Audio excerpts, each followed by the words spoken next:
Let's make the ultimate vegan lasagna. Start by cooking 1 cup of red lentils in 3 cups of water. Bring it to a boil, then reduce the heat and let it simmer.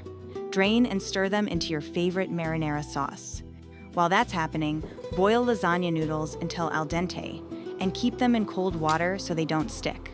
Next, blend up a creamy tofu ricotta with drained tofu, cashews, lemon juice, garlic, nutritional yeast, Italian seasoning, salt, and pepper. Blend until silky smooth. Now preheat your oven to 375 degrees, and it's time to assemble. Spread a little sauce on the bottom of your baking dish. Then layer noodles, ricotta, spinach, and sauce. Repeat those cozy layers until you've used up your noodles. I go for 3 layers. Finish with marinara on top and some vegan mozzarella if you like. Pour a lot of marinara sauce on the top so the noodles stay moist and don't dry or get crispy.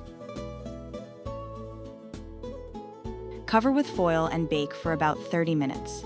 If you want the mozzarella cheese golden, uncover and broil for a few minutes. Let it rest so it sets. Then slice and serve with a crisp salad or garlicky bread. That's it. It's hearty, comforting, and 100% plant-based lasagna that'll please everyone at the table. Visit Nuts and Twigs for the details.